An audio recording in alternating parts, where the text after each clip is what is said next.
Hello, my name is Nathan. You're watching Nice at Dice.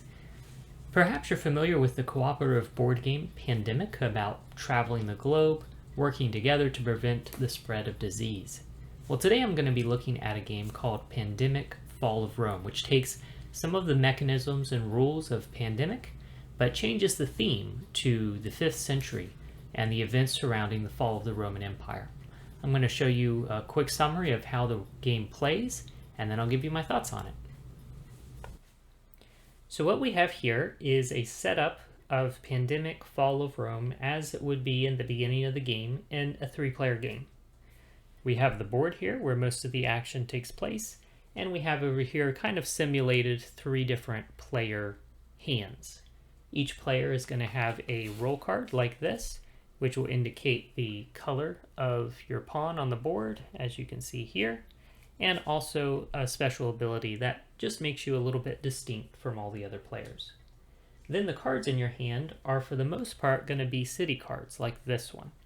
So you can see it gives the name of a city, it gives a little map with an indication of whereabouts on that map that city is, and you can see that this card has a dominant color, in this case white, and that corresponds to the color of the city on the board. So it's a white city, white card. That is important. The reason that's important is because of what your objective of the game is. The objective of the game is to deal with each of these 5 invading tribes. So you have 5 invading tribes of 5 different colors, and the way you deal with them is to either form an alliance with each of them or to completely defeat each of them. In order to form an alliance, you need to collect a certain number of cards of the color of that tribe. So for example, with this green tribe here, we would need to collect 4 of these green cards. Then we could discard them to form that alliance. And you'd move this marker from here over to there to indicate that you have formed that alliance. Now, alternatively, you can conquer that invading tribe by simply eliminating all cubes of that color from the board. So for example, right now you can see that apart from the supply over here, there's only 1 cube of this gray color on the board. So if we eliminate that cube from the board, returning it to the supply, we have, at least for now, conquered the Vandals. Now, they may come back if the game has not ended at that point, but if at any point in the game you have eliminated all the cubes of all the colors that you have not allied with, and you have allied with the rest, then you win the game. That's basically the object of the game. Now, the tension of the game comes from being able to accomplish that objective before you lose in one of several ways. I'll discuss the different ways that you could lose the game, but before I do that, let me give you an idea of what you're going to do on a typical turn. Every turn, a player gets to take 4 actions. Now, there's a selection of actions you can choose from. You can use any of these actions, and you can use the same action multiple times. But in any case, you get only 4 actions. Some of the actions you can take is to move from one city to another. So for example, the white pawn here could move along any of these lines to any of these adjacent cities. So he could go from here to there, for example. That would be one action. You can also move by ship. So if you happen to be in a city with this port symbol, like this one here, then you can discard a card from your hand to move to any other port city with that color on it. So for example, I could move from here by discarding a black card to go all the way over to this city here where it has that black color, or dark gray, depending on how you want to interpret that. Now, that's a second kind of action you can take. Third kind of action is to fortify. In other words, to just build a fort. So if you're in a city, like this yellow player here is in the city Tyrus, and you have the city card for that city, you can discard that card to build a fort on that city. Now, building forts is important because a fourth action you can take is to recruit army. When you're in a city with a fort, you can use an action to recruit a number of legions to assist you. Now, legions are important because legions are what you need to combat the invading tribes. So, for example, this player is in a city with some legions, and there are also some of these cubes representing the Visigoth tribe, and so he can combat those barbarians. He does so by rolling these custom six-sided dice.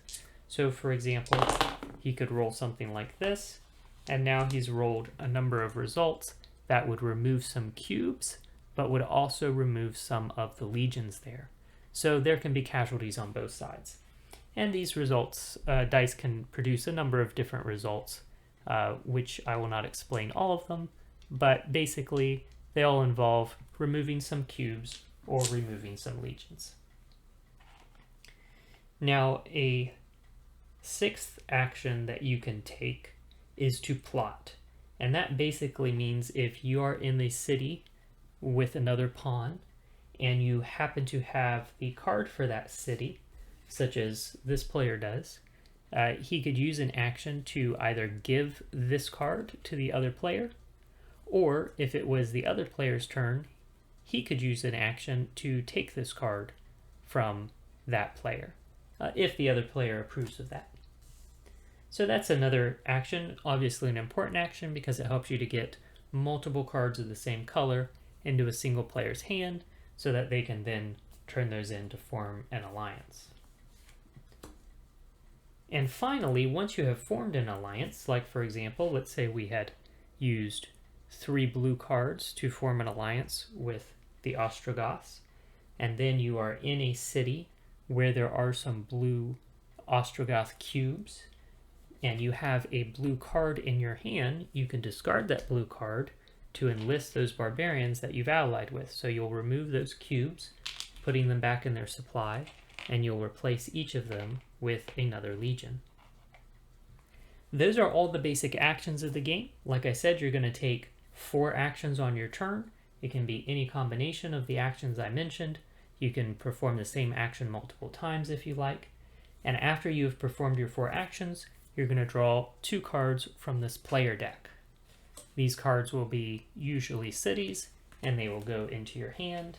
You have a hand limit of 7 cards. Once you have 7, any additional cards, and you have to start discarding down to 7.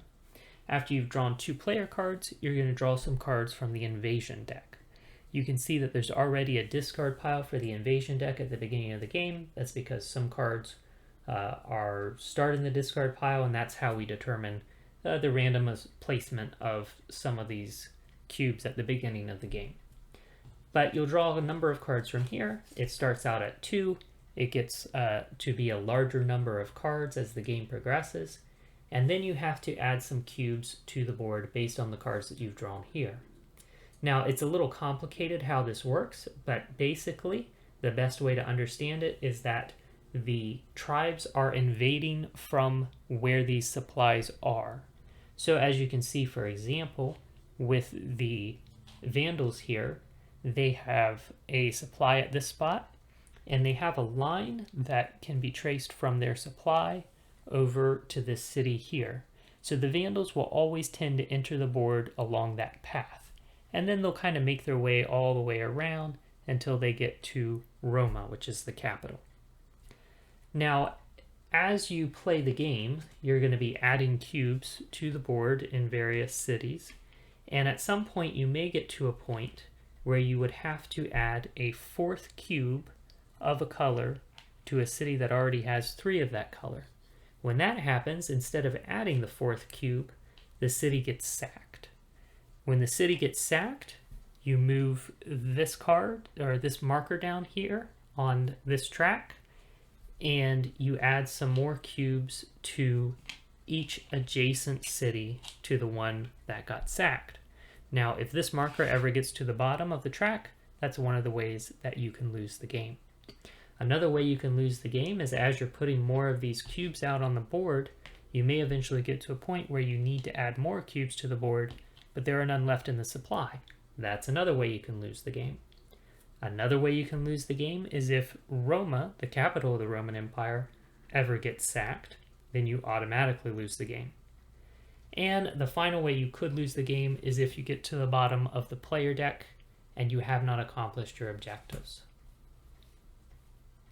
One other detail about the game is in the player deck as you go through it. Like I said, most of them are going to be city cards, but you will have a couple of other types of cards.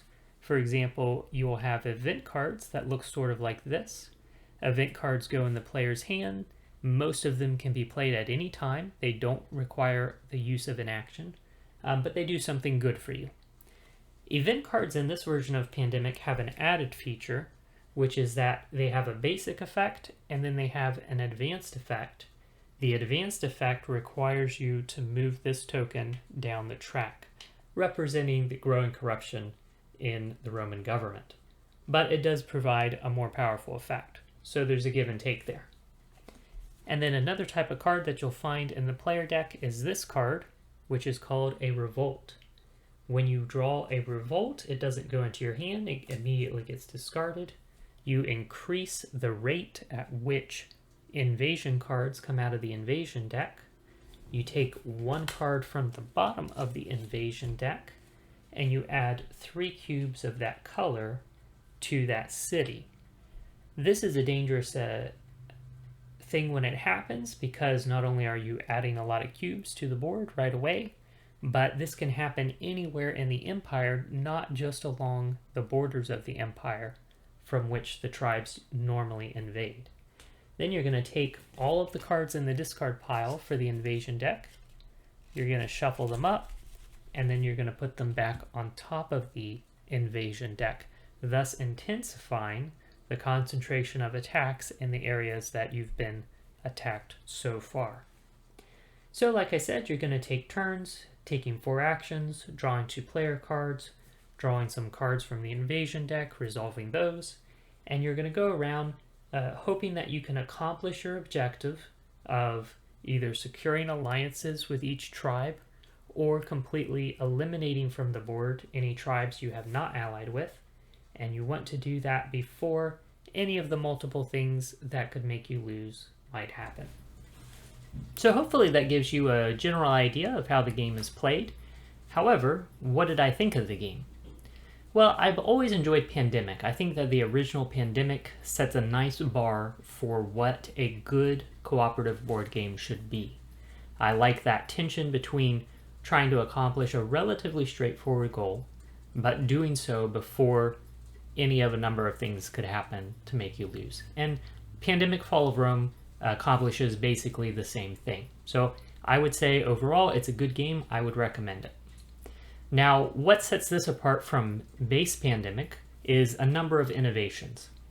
For example, there's the combat mechanism of raising these armies of legions, taking those legions from one part of the board to another, using those legions to battle the invading tribes, having those custom dice that you roll to resolve those battles. That whole mechanism is very interesting. It's innovative to the Pandemic franchise. However, my personal feeling on it was that it was rather frustrating. I really missed the basic actions of the original Pandemic, where you could just move. You could move into a city where there was disease cubes. You could use an action to remove disease cubes. There was no extra steps you had to take to get, in this case, to get your legions into that city. And then there was no random result of, well, I'm going to try to remove some cubes here, but we'll see what the dice bring up. Now, the way the dice are designed, generally speaking, you get good results from your rolls. It would be rather unusual, although I've seen it happen in my games, where you roll and you just lose some legions and you make no progress, which is extremely frustrating. But again, it won't happen often. But there's still usually some give and take. You'll lose some legions and remove some cubes. And so, for me personally, I find that a little frustrating. I've always enjoyed how in Pandemic, apart from not knowing what's going to come out of the player deck next, or what's going to come out of the infection deck next, there was no randomness in the game. So you once you start your turn, you could safely predict the outcome of every action you would take and plan accordingly. And that made it a little bit more like just a very thinky puzzle where you're trying to figure out what's the most efficient use of my actions on this turn, and taking into account what other players might do on their next turns. But in this, you have that added bit of randomness, and so it creates a little bit of frustration for me personally, not being able to predict the exact outcomes of my actions. Now, perhaps you feel like base Pandemic is just too cut and dry, and that extra bit of randomness sounds appealing to you, in which case maybe that won't be a negative thing for you. But for me, I found it a little frustrating. Another innovation from this game that I hadn't seen in any other version of Pandemic is how the event cards had both like a normal effect and then an upgraded effect that you could use at the cost of bringing that marker down the decline track, or what would be the outbreak track in the base Pandemic. I thought that was a really cool innovation. I don't know if anything like that has ever been introduced in maybe like an expansion to the original Pandemic. I played with a couple of the expansions, but I know there's expansions I hadn't played with. But in any case, that was a new idea to me, and I thought that was really cool. I'd like to see that implemented in other versions of Pandemic, or I think it's just a cool mechanism for games in general. And then the other sort of innovation in this version of Pandemic is just the idea that you have those 5 tribes that you're trying to deal with, as opposed to just the 4 diseases in Pandemic. Although I know there's an expansion for Pandemic that adds a 5th disease, but you have those 5 to start with, and then you have not only variable numbers of cards that you need for each of those 5 tribes if you want to build those alliances with them. That's kind of interesting and can affect the way you strategize and which tribes you try to build those alliances with. But then also the fact that you don't have to establish an alliance with every tribe. Some of the tribes you can just get all of their cubes off the board, and that can still be a victory condition. So having those kind of optional victory conditions was really interesting. And I found that was actually a change that I really enjoyed working with, because as you're playing, you can kind of evaluate the current situation, what cards have already come out of the player deck, how many cubes of different colors are on the board, and you can try to make that call as far as which tribes you're going to try to ally with and which tribes you're just going to try to wipe out. So that was very interesting. Now, the theme, obviously, is very different, and this sort of whole, like, raising armies and battling these invading armies, it has a certain appeal to me. I grew up playing Risk with my brothers, and in my younger years, I played a lot of strategy games on the computer, so that whole concept of armies battling other armies is something that has a certain amount of appeal to me. However, I don't think that the theme is really as interesting and unique as trying to control the spread of disease. I think the theme of classic Pandemic is more original. So it's kind of here or there for me. It's not a bad theme, and I think that the game does a pretty good job of implementing enough things that highlight that theme to where it feels different from controlling the diseases in Pandemic. It feels like you're going out and battling these invading armies. But overall, it's kind of neither here nor there for me.